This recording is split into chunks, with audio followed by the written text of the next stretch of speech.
শেখ হাসিনাকে ভারতে থাকার বিষয়ে সিদ্ধান্ত তাকেই নিতে হবে, জয়শঙ্কর। বাংলাদেশের ক্ষমতাচ্যুত সাবেক প্রধানমন্ত্রী শেখ হাসিনার ভারতে অবস্থান সম্পূর্ণটাই তার ব্যক্তিগত সিদ্ধান্ত বলে জানিয়েছে ভারতের পররাষ্ট্র মন্ত্রী S Jaishankar.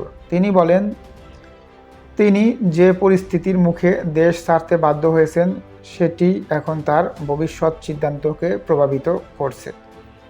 Hindustan time leadership সামিটে এনডিটিভির প্রধান নির্বাহী রাহুল কানওয়ালের প্রশ্নের জবাবে কথা বলেন তিনি। শনিবার 6 ডিসেম্বর এনডিটিভির এক প্রতিবেদনে এ তথ্য জানানো হয়েছে। গত বছর আগস্টে শেখ হাসিনা ভারতে আশ্রয় নেন। এই সময় দেশে বিক্ষোভে শত শত মানুষের মৃত্যু হয় এবং হাজার মানুষ আহত হন। 78 বছর বয়সী হাসিনাকে গত মাসে ঢাকার একটি বিশেষ ট্রাইব্যুনাল অনুপস্থিত অবস্থায় মানবতাবিরোধী অপরাধের অভিযোগে মৃত্যুদণ্ড দিয়েছে। এই মামলাটি ছিল তার সরকারের গত বছরের ছাত্র আন্দোলন দমনের সঙ্গে সম্পর্কিত।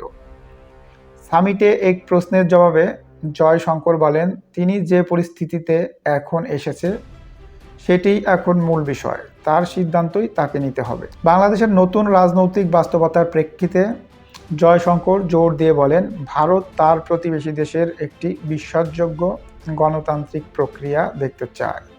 তিনি বলেন, বাংলাদেশের যারা এখন ক্ষমতায় আছেন তারা অতীতের নির্বাচনী প্রক্রিয়া নিয়ে আপত্তি তুলেছেন।